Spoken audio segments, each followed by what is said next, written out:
hablando acerca de la resurrección del Señor Jesucristo. ¿Qué fue lo que sucedió en esos tiempos?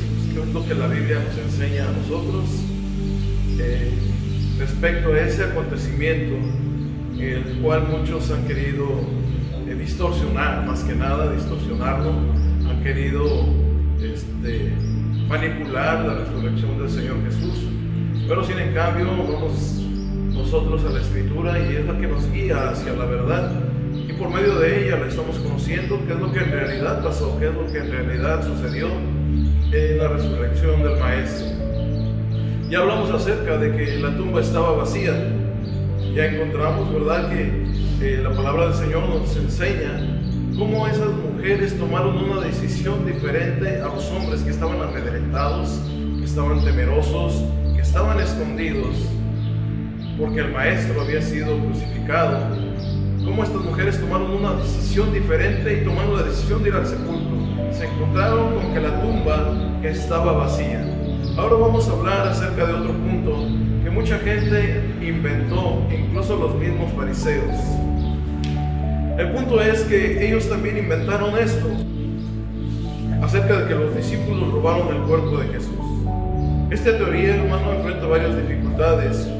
En primer lugar, debemos recordar que los principales sacerdotes habían previsto que algo así podría ocurrir, puesto que ellos sabían que Jesús había anunciado que al tercer día iba a resucitar. Esto los sacerdotes lo tenían muy presente, hermanos. Esto que el Señor Jesús había declarado, que al tercer día se iba a levantar de entre los muertos.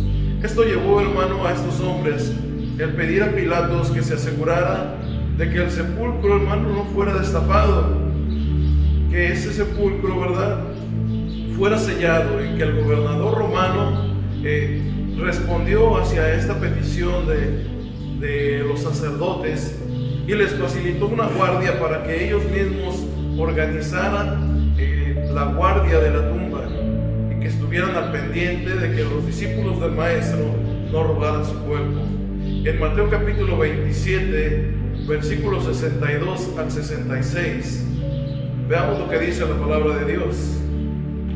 Al día siguiente, que es después de la preparación, se reunieron los principales sacerdotes y los fariseos ante Pilato, diciendo: Señor, nos acordamos que aquel engañador dijo: viviendo aún, después de 3 días resucitaré.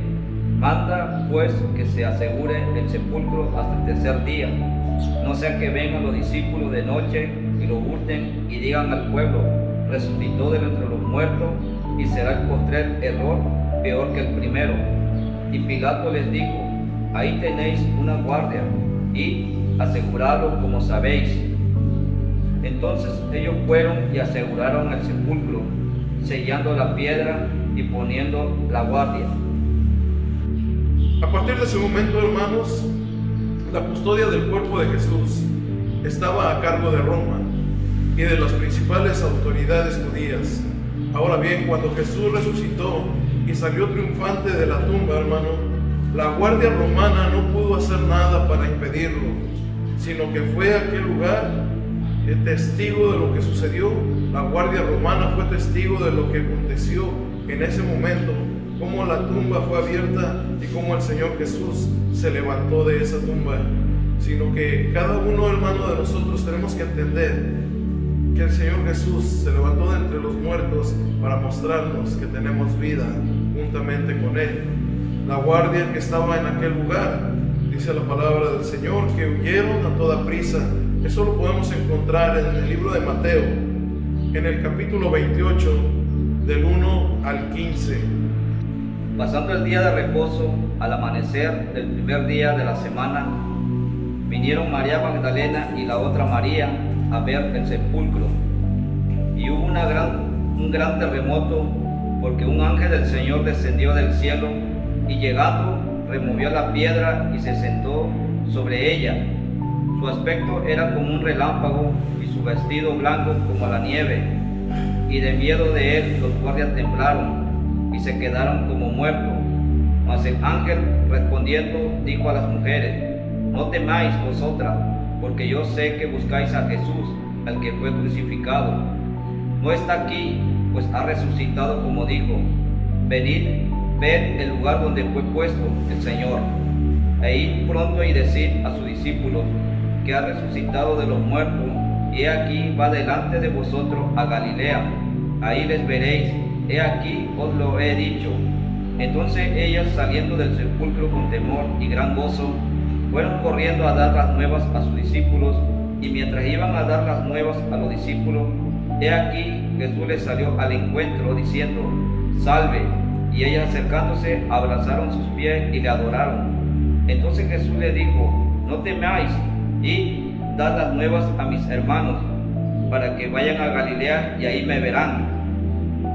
Mientras ellas iban, he aquí uno de los guardias fueron a la ciudad y dieron aviso a los principales sacerdotes de todas las cosas que habían acontecido. Y reunidos con los ancianos y habido consejo, dieron mucho dinero a los soldados, diciendo: Decid vosotros, sus discípulos vinieron de noche y lo hurtaron, estando nosotros dormidos. Y si esto le oyere el gobernador, nosotros lo persuadiremos y os pondremos a salvo. Y ellos, tomando el dinero, hicieron como le había instruido. Este dicho se ha divulgado entre los judíos hasta el día de hoy. Estos hombres, hermano, fueron los primeros testigos de la resurrección. Ellos fueron testigos oculares de lo que sucedió. Sin embargo, las autoridades judías también compraron el silencio, y con una gran suma de dinero compraron el silencio de la guardia romana, compraron el silencio de aquellos soldados que estuvieron durante ese día, hermano, cuidando la tumba del maestro. Así que si alguien les preguntaba acerca de lo que había sucedido, los judíos les habían mandado a los romanos, a los soldados romanos, el decir que los discípulos habían ido de noche y hurtaron, hermano, cuando estos hombres estaban dormidos, hurtaron la tumba, robándose el cuerpo de Jesús. Este era el argumento que los sacerdotes habían dado a los soldados romanos para que ellos testificaran de esto, que los discípulos del maestro habían robado el cuerpo. ¿Cómo supieron, hermano, que habían sido los discípulos quienes robaron el cuerpo de Jesús? ¿Cómo lo supieron? ¿Cómo sabían ellos que el cuerpo del maestro había sido robado? Si en cambio, hermano, nosotros nos damos cuenta en la Escritura que fue una versión de ellos. ¿Cómo es posible que unos hombres pudieran retirar una gran piedra que tapaba la entrada del sepulcro sin que ninguno de los soldados se hubiera dado cuenta o hubiera escuchado algo? Argumentaron que ellos estaban durmiendo. Sin en cambio, para mover esa tumba se necesitaba hacer un gran ruido. Y otro detalle más, y aún más sorprendente, es que los supuestos ladrones, hermanos, en este caso los discípulos de Jesús, se tomaron la molestia de quitar todos los vendajes del cuerpo de Jesús y dejarlos colocados ahí en ese mismo lugar y con mucho cuidado. Veamos lo que relata en el libro de Juan, en el capítulo 20, versos 6 al 7. Y luego llegó Simón Pedro tras él, y entró en el sepulcro, y vio los lienzos puestos allí, y el sudario que había estado sobre la cabeza de Jesús, no puesto con los lienzos, sino enrollado en un lugar aparte. Nada de todo esto parece confirmar la teoría del robo. Por otro lado, el robo de las tumbas o la violación de las tumbas, hermano, es un delito, y era un delito en aquel tiempo. Entonces, ¿por qué las autoridades romanas, por qué las autoridades judías no presentaron una denuncia ante Pilato para que se investigara este asunto? ¿Por qué no lo hicieron? ¿Por qué los sacerdotes no fueron y acusaron a los discípulos de haber robado el cuerpo? ¿Por qué no pidieron una investigación de este asunto y condenaron a los discípulos, ya que era un delito el haber robado la tumba, el haber violado los sellos? A estos hombres no les convenía esa investigación, no les convenía que se investigara este asunto, porque unos a otros, hermano, entre ellos estaban ocultando lo que habían dicho, estaban ocultando el que habían pagado, para que los soldados romanos cambiaran la versión. Además, como ya hemos señalado, hermano, los discípulos habían quedado completamente abatidos. Como dice la palabra del Señor, después de la muerte de Jesús, estaban escondidos, hermano, por temor a las autoridades judías. En esas condiciones, hermano, no era razonable pensar que ellos intentaran robar el cuerpo de Jesús, ya que ellos estaban arriesgando sus vidas, hermano, al querer robar el cuerpo del Maestro. Hay que tener en cuenta también que esto es completamente incompatible con la vida posterior al heroísmo, hermano, y al martirio. ¿Cómo puede ser que la mayoría de ellos murieran por predicar la resurrección de Jesús y que ni uno solo, hermano, llegara a retractarse y a confesar que habían sido ellos quienes habían robado el cuerpo de Jesús y que todo era una gran mentira? Otra de las versiones es que las mujeres se habían equivocado de sepulcro. Este argumento tampoco es digno de ser tenido en cuenta. Recordemos que además de que estas mujeres, hermano, también los discípulos, después de que estas mujeres dieron aviso, los discípulos también fueron al sepulcro aquella mañana. Es lo que dice Juan capítulo 20, del 1 al 10. El primer día de la semana, María Magdalena fue de mañana, diciendo aún oscuro, al sepulcro y vio quitada la piedra del sepulcro. Entonces corrió y fue a Simón, Pedro y el otro discípulo, aquel a que amaba a Jesús, y le dijo: se han llevado el sepulcro al Señor, y no sabemos dónde le han puesto. Salieron Pedro y el otro discípulo y fueron al sepulcro. Corrían los dos juntos, pero el otro discípulo corrió más aprisa que Pedro y llegó primero al sepulcro. Y bajándose a mirar, vio los lienzos puestos ahí, pero no entró. Luego llegó Simón Pedro tras él y entró al sepulcro y vio los lienzos puestos allí, y el sudario que había estado sobre la cabeza de Jesús, no puesto con los lienzos, sino enrollado en un lugar aparte. Entonces entró también el otro discípulo que había venido primero al sepulcro y vio y creyó, porque aún no había entendido la escritura que era necesario que él resucitase de los muertos. Y volvieron los discípulos a los suyos. ¿Cómo podríamos entender que todos estos hombres y todas estas mujeres que fueron testigos oculares, donde metieron al Maestro, de la tumba donde fue sepultado el Maestro, cómo pudieron haberse equivocado?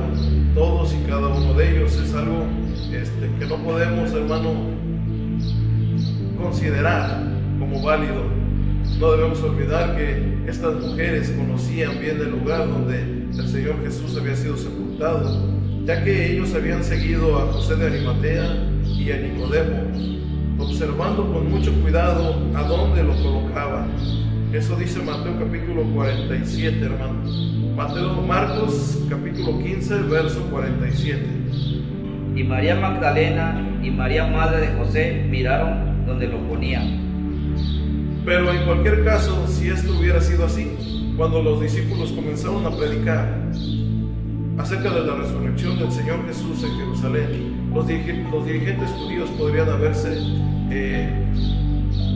desmentido, mostrando la tumba, hermano, verdadera, y el cuerpo. Es ridículo, hermano, para los discípulos que habrían sido, hermano, en este caso estos hombres quienes habían robado el cuerpo, seguir predicando acerca de la resurrección de Jesús.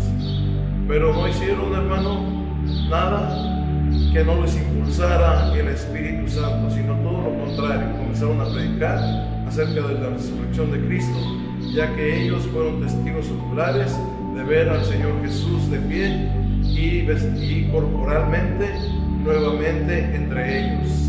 Amados hermanos, seguiremos hablando acerca de la resurrección de Jesús en un último estudio, esperando, como siempre, que sea de bendición para cada uno de ustedes. Que el Señor les bendiga grandemente, amados hermanos, y esperamos en el Señor que todo esto sea para edificación de la iglesia. Que el Señor les bendiga. Has tomado en tus brazos y me has dado salvación. De tu amor has derramado en mi corazón.